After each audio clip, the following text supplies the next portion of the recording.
Hi there. If you're getting close to retirement, here's the biggest mistake I think people make.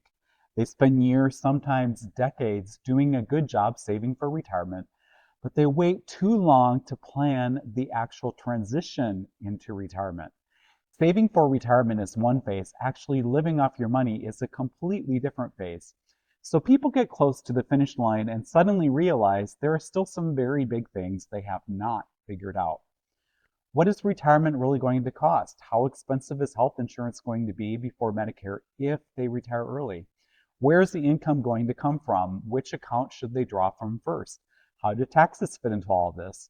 And that is when what should feel exciting can start to feel stressful, especially with health insurance, because if you've spent most of your working years on an employer plan where your employer was paying a big chunk of the cost, you may not fully realize how expensive that line item can feel once you're on your own.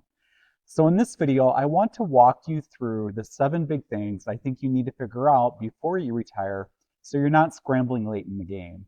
And stay tuned for number 7 because it is one of the biggest contributors to retirement peace of mind. But it takes time to build, and it's not something you want to wait until after you retire to think about. The first thing you need to figure out is what retirement is actually going to cost. Not what you hope it will cost, not what some rule of thumb says it should cost. You need your number. What does your life actually cost now, and what is it likely to cost once you stop working? In retirement, some expenses may go down, but others may go up. You may travel more, you may spend more on hobbies, you may help family more. And if you're retiring before Medicare, health insurance can become a really huge expense. So before you retire, get honest about your expected spending, plan it out in detail, don't guess. Your regular monthly bills, insurance, property taxes, groceries, utilities, travel, fund money, home repairs, car repairs, taxes, all of it. Because if you do not know what retirement is going to cost, then you do not really know whether you're ready, and you definitely do not know how close you are. I do have a worksheet in my Patreon tools library that helps walk through this if you want help building that number, and I'll link that in the description. The second thing you need to figure out is where your retirement income is actually going to come from. Retirement is not just I have $1 million, so I must be fine. It's about cash flow. What is actually going to pay the bills month after month, year after year? Is it coming entirely from your portfolio? Will you have a pension, rental income, part-time income? Will one spouse still be working? When does Social Security come into the picture? Two people can have the exact same portfolio size, but be in very different positions depending on what other income sources they have. So before you retire, you want to understand your income map. What money is coming from where? When does it start? Is it guaranteed like rental income or a pension? How much of your lifestyle still has to be funded by your investments? That brings me to number 3, which is having a withdrawal plan. This is where I think a lot of people are less prepared than they realize. They did a great job in the accumulation years, they contributed steadily, they built a nice nest egg, but they have not really thought through the mechanics of turning that pile of assets into a retirement paycheck. Which accounts are you going to draw from first? Your taxable brokerage account, your traditional retirement accounts, your Roth accounts, maybe it's a mix. This all really matters. It matters for taxes, it matters for long-term flexibility, and if you're not yet on Medicare, it matters for healthcare planning too, because once you retire, you start to realize everything is connected. Which accounts you withdraw from affects your taxes. It affects your modified adjusted gross income or MAGI. And if you are on an Affordable Care Act plan before Medicare, that can directly affect your health insurance costs. You really cannot plan one of these well without thinking about the others. So when you're getting close to retirement, do not just focus on whether your portfolio looks big enough. Focus on how you're actually going to use it. Number 4 is your health insurance plan before Medicare. If you're retiring before age 65, this needs to be part of your plan, not something you're just going to deal with later and figure out. For many early retirees, Affordable Care Act Marketplace coverage is going to be the main option because it covers all essential health benefits and there's no pre-existing condition limitation. And for most people, income planning matters a lot here because the amount of help you may receive towards your premium is tied to your modified adjusted gross income or MAGI. So where your retirement income comes from matters. If most of your retirement spending is coming from pre-tax accounts like an IRA, 401k, or 403b, that money generally all counts as ordinary income, so it pushes up your MAGI. With a taxable brokerage account, it is not simply the amount you withdraw that counts. What generally matters is the taxable portion, things like realized capital gains and dividends. Your original basis is not taxed again, which makes taxable accounts more flexible than many people realize. And with qualified Roth withdrawals, that money generally does not count towards MAGI at all. This is why I've said in several videos that MAGI is not the same thing as spending power. You may be able to spend a lot more than your MAGI suggests, depending on where the money is coming from. So two retirees could spend the exact same amount in a year and have very different MAGI numbers on paper, and that can mean very different health insurance costs. For many early retirees, staying under 400% of the federal poverty level for their household size can be critical for qualifying for premium tax credit help. For example, for a household of two in the continental United States, that 400% federal poverty line for 2026 coverage is $84,600. So if you are even $1 over that line, you lose subsidies altogether and are paying the full premium, and that's a big deal. And it is one of those areas where a planning mistake can cost you real money, potentially thousands and thousands of dollars. So if you're retiring before Medicare, do not treat health insurance as some side issue. It is one of the major planning categories. You want clarity on your likely premiums, how your income affects those premiums, and how all of this fits into your overall spending plan. I also have a free ebook about 10 levers you can pull to control MAGI, plus a free MAGI estimator Excel template and a video that breaks down what goes into MAGI.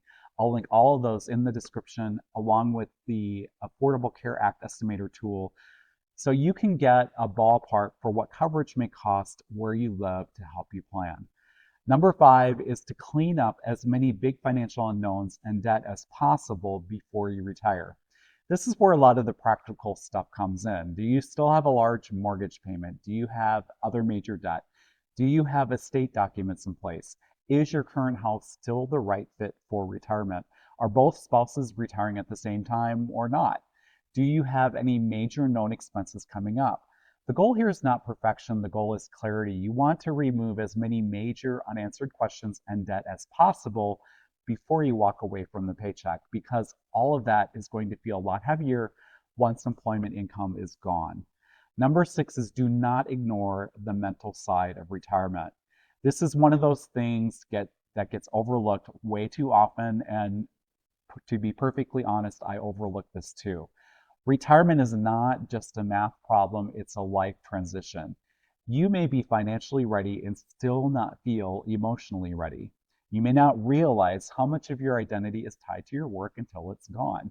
You may have spent 30 years being the doctor, the teacher, the engineer, the manager, the business owner, whatever it is, and then one day you're not. That can hit harder than people expect. You may also not realize how much of your routine is built around work until that routine disappears, and you may not realize how strange it feels to go from saving money for decades to suddenly spending it. I know that one personally, and that mental shift was a lot harder than I expected. And if you're married, there is another layer. Sometimes one spouse is more ready than the other. Sometimes one retires first. Sometimes one person has done most of the financial planning and the other has not, which can make things a little difficult when it comes to spending if you're the person that's been saving all the time like me. It's a little harder for the saver to adjust to spending. These are all real issues. And here's another one. What are your days actually going to look like? What are you retiring to, not just retiring from? What will your routine be? What will your purpose be? This really matters more than people think. Most people love being retired, but for the people who struggle, boredom and loss of structure are often a big part of it. A lot of that comes from not doing enough mental prep ahead of time. So please don't ignore this side of the transition. It really does matter. And finally, number 7, build a really solid cash runway. This is a big one for me personally. because it gives me a huge peace of mind whenever the market drops, and especially if we hit a big market downturn. The thing is, once you retire, the last thing you want is to be forced to sell stocks during a market downturn just to cover your living expenses. This is where sequence of returns risk can really hurt you, which simply means bad market returns early in retirement can do more damage when you're also taking withdrawals from your portfolio. A cash runway is money set aside in cash or very safe short-term holdings so that if the market drops, you are not selling investments at a loss to fund your lifestyle. By having a solid cash runway, you give yourself time, you give your portfolio time to recover, and maybe more importantly, you give yourself a lot of peace of mind. Because retirement is not just about the math working on paper, it's also about being able to sleep at night. I feel strongly enough about this that I created a full video on how to build, store, and refill a cash runway, along with a cash runway calculator, a treasury bill ladder guide, and a CD ladder guide. I'll link all of those in the description. So if I were to boil this all down into one simple takeaway, it's this. The biggest mistake people make in the years right before retirement is waiting too long to plan the transition itself. They spend years planning how to build the nest egg, but not enough planning how to live off it. So here's the framework. Know what retirement is really going to cost. Know where your income will come from. Know how you plan to withdraw from your accounts. Know your health insurance plan before Medicare. Clean up the major financial loose ends. Do not ignore the mental side of the transition, and build a solid cash runway so you are not forced to sell stocks in a downturn. If you can answer those questions clearly, you are a lot closer to retirement than most people think. And if you can't answer them yet, that does not mean retirement is out of reach. It just means that is where your planning needs to start. That to me is what this stage of retirement planning is all about. It's not about complexity, it's about clarity. It's about knowing what you're walking into before you walk away from the paycheck.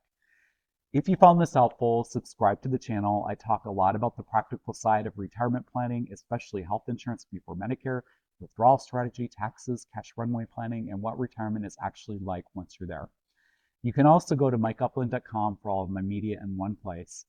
Thank you so much for watching. This is Mike Upland, early retiree in 2024 at the age of 55. And until next time, take care and make the most of today.